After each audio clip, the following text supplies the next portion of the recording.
हिंदी में एक बहुत ही मशहूर कहावत है, जो बोएगा वो काटेगा भी, जैसी करनी वैसी भरनी। सेम सीन अब अजरबैजान के साथ भी हुआ है। अजरबैजान की सरकार ने कभी सपने में भी नहीं सोचा होगा कि आज ये भी दिन आएगा जब उनको भारत के आगे हाथ फैलाने पड़ेंगे, यानी कि भारत के आगे झुकना पड़ेगा।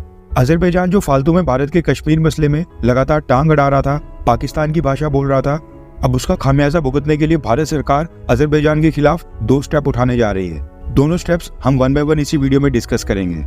सबसे पहले बात करते हैं अजरबैजान के इनविटेशन की। इसी साल जून महीने में अजरबैजान ने अपने यहाँ पर हो रहे एक इवेंट में हिस्सा लेने के लिए भारत के प्रधानमंत्री मोदी जी को इनविटेशन भेजा था, यानी कि आमंत्रित किया था। United Nations Framework Convention on Climate Change हर साल क्लाइमेट चेंज को लेकर एक समिट करवाता है, जिसको अलग अलग देशों में होस्ट किया जाता है। पिछले साल का जो COP28 समिट हुआ था वो UAE में हुआ था, और अगले साल का COP30 समिट होगा ब्राजील में, और इस साल का COP29 समिट होस्ट कर रहा है अजरबैजान, जो कि अगले महीने नवंबर में अजरबैजान की राजधानी बाकू में होना है। ये जो COP समिट होते हैं, इसमें दुनिया के अलग अलग देशों के लीडर्स एक साथ शामिल होकर global warming, climate change, green house gases के एमिशंस को कम करना और ग्रीन एनर्जी को बढ़ावा देने जैसे गंभीर विषयों के ऊपर चर्चा करते हैं, फ्रेमवर्क तैयार करते हैं और ऐसे इनिशिएटिव्स के लिए फंड इकट्ठा करने का प्रयास भी किया जाता है, ताकि हम धरती को आगे आने वाली जनरेशंस के लिए प्रिजर्व करके रख पाएं। अब इस साल का COP29 समिट क्योंकि अजरबैजान होस्ट कर रहा है, इसलिए अजरबैजान की सरकार ने भारत सरकार को आधिकारिक तौर के ऊपर इनविटेशन भेजा था। इस साल का COP29 समिट 11 से 22 नवंबर तक चलना है।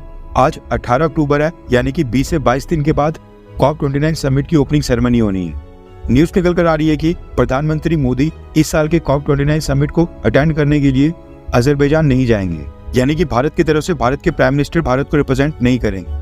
पॉसिबिलिटी है कि COP29 समिट में भारत को रिप्रेजेंट करने के लिए भारत के minister of environment, forest and climate change Bhupendra Yadav sir Azerbaijan जाएंगे, या फिर minister of state for climate Kirtivardhan Singh भी जा सकते हैं, क्योंकि हर साल जब अलग अलग देशों में COP समिट होता है, प्रधानमंत्री मोदी उन्हीं देशों में जाते हैं जिनके साथ भारत के रिलेशंस काफी अच्छे होते हैं, वरना भारत सरकार एनवायरनमेंट मिनिस्टर को भेज देती है। पिछले साल 2023 में जब दुबई में COP28 समिट हुआ था, तो वहां पर प्रधानमंत्री मोदी उसको खुद ही अटेंड करने के लिए गए थे, क्योंकि UAE यानी कि यूनाइटेड अरब एमिरेट्स के साथ भारत के बहुत ही अच्छे रिलेशन हैं। लेकिन उसके पिछले साल जब इजिप्ट में COP27 समिट हुआ था, उसमें प्रधानमंत्री मोदी ने खुद जाकर वहां पर हिस्सा नहीं लिया था, उसमें भारत के एनवायरनमेंट मिनिस्टर को भेजा गया था। इसलिए इस बार भी प्रधानमंत्री मोदी अजरबैजान का COP29 समिट स्किप करने वाले हैं और एनवायरनमेंट मिनिस्टर को भेजा जाएगा।